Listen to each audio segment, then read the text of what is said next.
I mean, part of it is true.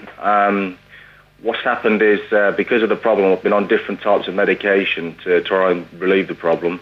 And I recently collapsed in the supermarket because of different types of medication, and that's the main reason why I can't do my job. I've had to take time off over 7 years because of that problem. But I actually collapsed twice, and the doctors have told me you're not supposed to drive for a year, and I've spoke to work Chubb about it, and they've basically said, well, if you can't drive, then you can't work for us. We've got no other position for you.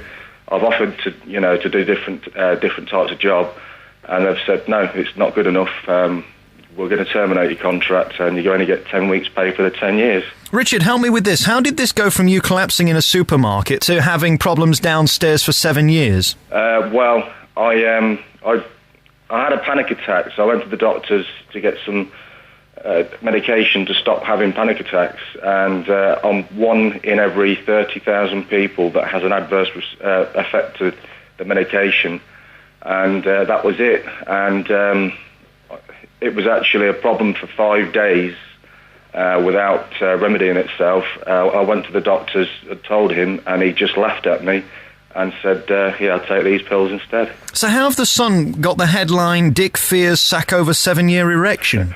Because they've altered it. What I actually told them was, I mean, I didn't ask them to put that headline in. I mean, it's just going to sell the story, though, isn't it? Well, I do a lot of stories for the Sun. I've got headlines all over the place over the years, and I get paid very well for them. Did you get paid for this story?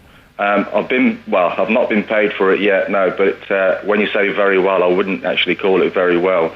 I was just trying to basically tell a story about unfair dismissal, really, which is, I think that's well, there's nothing about that in it, is there? Well, sorry, say that again. There's nothing about that in the article, is there? Exactly that, yeah. They picked up on a different story, because I said I've had different problems over the years, and they said, well, tell me about your problems, and that was one of them, and they emphasised on that. Richard, I think there's a lesson to be learned, which is don't play around with the tabloid papers, because you give them a story for a few £100 and you end up with egg on your face. Yeah, well, it wasn't me that phoned up for the story. Someone else phoned up. Right, OK. Well, listen, thank you very much for setting the story straight, and thanks for coming on the programme. I really, really appreciate it, okay. And I wish you well in the future. Yeah, OK. Cheers. Ta-da, Richard. All right, bye.